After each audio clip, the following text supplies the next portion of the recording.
आज आप देख रहे हैं जंतर मंतर से नर्सिंग छात्र संगठन का बड़ा आंदोलन, जिन्होंने यहाँ तक भी कह दिया कि स्वास्थ्य मंत्री को संविधान की नहीं है जानकारी। आइए हम सुनाएंगे क्या कुछ कहते हैं गोपाल पराशर। जो हमारा मेन जो कारण रहा है वो केंद्रीय स्वास्थ्य मंत्री जी की नीतियाँ हैं। केंद्रीय स्वास्थ्य मंत्री जी ने संविधान के विरुद्ध जाकर, या तो उनको संविधान की जानकारी नहीं है या फिर वो अनदेखी कर रहे हैं संविधान के विरुद्ध जाकर, और उन्होंने सरकारी जो नौकरियां हैं एम्स जैसे संस्थानों में, उनमें भेदभावपूर्ण 80-20 अनुपात का रेशो बनाया हुआ है मेल और फीमेल का, जबकि संविधान हमारा लिंग, जाति, धर्म के आधार पर कोई भेदभाव नहीं करता। तो उसमें जो हमारे मेल नर्स लाखों की संख्या में बेरोजगार रह रहे हैं, सरकारी नौकरी नहीं मिल पा रही है, और जो एम्स जैसी जो संस्था हैं उनकी जो नियम बनाती है उसको central institute body of AIIMS, CIB of AIIMS बोलते हैं, और उसके जो अध्यक्ष होते हैं वो केंद्रीय स्वास्थ्य मंत्री जी होते हैं, केंद्रीय स्वास्थ्य एवं परिवार कल्याण मंत्री जी। अपने क्षेत्रों का शोषण कर रहे हैं नर्सिंग क्षेत्र का। दूसरी बात, एक तो ये सरकारी नियमों, जो सरकारी संस्थाओं के लिए एम्स जैसे के जो नियम बनाए हैं भेदभावपूर्ण, ये बहुत गलत है। दूसरी चीज़ मैं आपको बता दूं, माननीय सुप्रीम कोर्ट में केस लगाया गया था, जो प्राइवेट अस्पतालों में जो नर्सिंग स्टाफ काम करता है उसकी सैलरी और वेतनमान के लिए केस लगाया गया था। तो माननीय सुप्रीम कोर्ट ने आदेश दिया था कि भाई नर्सिंग स्टाफ के वेतनमान के लिए संसद से कानून बनाया जाए। उन्होंने, केंद्रीय स्वास्थ्य मंत्री जी ने उस कानून को की फॉर्मेलिटी आदेश की, सुप्रीम कोर्ट के आदेश की फॉर्मेलिटी को पूरा किया है, और उन्होंने लेटर बना के राज्यों पर थोप दिए हैं कि राज्य इसके लिए कानून बनाए, जबकि उसमें स्पष्ट लिखा है कि केंद्र सरकार और राज्य सरकार कोई भी कानून बना सकती है। तो केंद्र सरकार क्यों कानून नहीं बनाए जो एक साथ पूरे देश में लागू हो? ये नहीं चाहेंगे केंद्रीय स्वास्थ्य मंत्री जी। शोषण करेंगे, भेदभाव करेंगे, इन कामों पे लिप्त हैं। नर्सिंग वालों के साथ तो टोटली भेदभाव और शोषण कर रहे हैं। सबसे प्रमुख मांग तो यही है हमारी कि जो एम्स जैसी संस्थाओं के लिए भेदभावपूर्ण जो नियम बनाए हैं संविधान के विरुद्ध जाकर, तो हमारी मेन मांग यही है प्रधानमंत्री जी से कि ऐसे मंत्रियों पर थोड़ा सा इनके अंकुश रखें, लगाम रखें, जिससे क्या है कि ये कम से कम संविधान को जाने तो सही। जिनको संविधान की पता होगी तो ऐसे नियम नहीं बनाएंगे। तो संविधान को जाने और ये भेदभावपूर्ण नियम को तत्काल रूप से ख़त्म करें, नहीं तो ये सरकार को बहुत नुकसान पहुंचाएंगे मंत्री जी।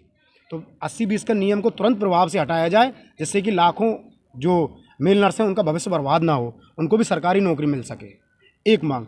दूसरी, माननीय सुप्रीम कोर्ट के निर्णय को आए हुए लगभग 3-4 साल हो गए। 3-4 साल में भारत सरकार ने उसके संसद से कानून नहीं बनाया है। संसद कानून बनाएगी तो पूरे देश में लागू होगा वो। एक एक राज्य क्यों कानून बनाए? संसद सबके लिए कानून बना रही है, तो वेतनमान और सुविधाओं के लिए जब आदेश है माननीय कोर्ट का, तो बनाना चाहिए इनको कानून। तो इसको तत्काल रूप से बनाए। 2 मांग हमारी। तीसरा, वो भ्रष्टाचार को बढ़ावा दे रहे हैं, तो भ्रष्टाचार को बढ़ावा ना दे देश में। नर्सिंग क्षेत्र में इतनी बार लिखा है कि भाई भ्रष्टाचार को रोकें, लेकिन वो रोकते नहीं हैं। चौथी, नर्सिंग स्टाफ को दवाई लिखने का अधिकार देना चाहिए। अनट्रेंड झोला छाप काम कर रहे हैं गाँव में, उनको वो कितनी मौतें हो रही हैं उनकी अनट्रेंड। किसी भी जगह पे चले जाओ, हर जगह मिलेगा झोला छाप। तो उन पे लगाम कसने की बजाय इनको नर्सिंग स्टाफ को दें मान्यता का अधिकार दवाई लिखने का, तो कम से कम ट्रेंड लोग तो इलाज करें वहाँ पे। भले प्राथमिक उपचार का ही अधिकार दें, लेकिन देना चाहिए, जैसे झोला छापों से मुक्ति मिल सके, अनावश्यक मौतें ना हो देश में। ये हमारी प्रमुख मांगे हैं कुछ। हम भूख हड़ताल में बैठेंगे अगर समाधान हमारा नहीं होता है तो।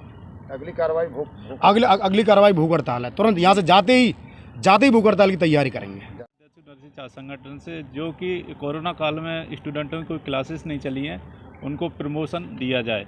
जो कि हमने काफ़ी बार ज्ञापन दिए हैं, उनकी कोई मांग पूरी नहीं हो रही है। और जैसे कि ग्वालियर में भी नर्सिंग कॉलेजों की मान्यता दी गई है, जो फर्जी तरीक़ों से दी गई है, जिनके पास ना तो कोई भवन है ना कोई हॉस्पिटल है, ओनली कागज़ों के आधार पर भरपाई की गई है। जो पैसे ले दे के उनको मान्यता दी गई है, जो कि व्यक्ति ग्वालियर के रहने वाले नहीं, अदर स्टेट के रहने वाले, उन लोगों को मान्यता दी गई, जिनके पास ना तो कोई प्रूफ है ना ID प्रूफ है, उन लोगों को मान्यता दी गई है। हम लोग इस पर विरोध करना चाहते हैं, और अगर हमारी मांग पूरी नहीं हुई तो हम भोपाल में धरना प्रदर्शन करेंगे। तो हमारी मुख्य मांग ये है कि केंद्रीय स्वास्थ्य मंत्री जी के द्वारा एक मीटिंग का आयोजन किया गया था एम्स जैसी संस्थाओं के अंदर।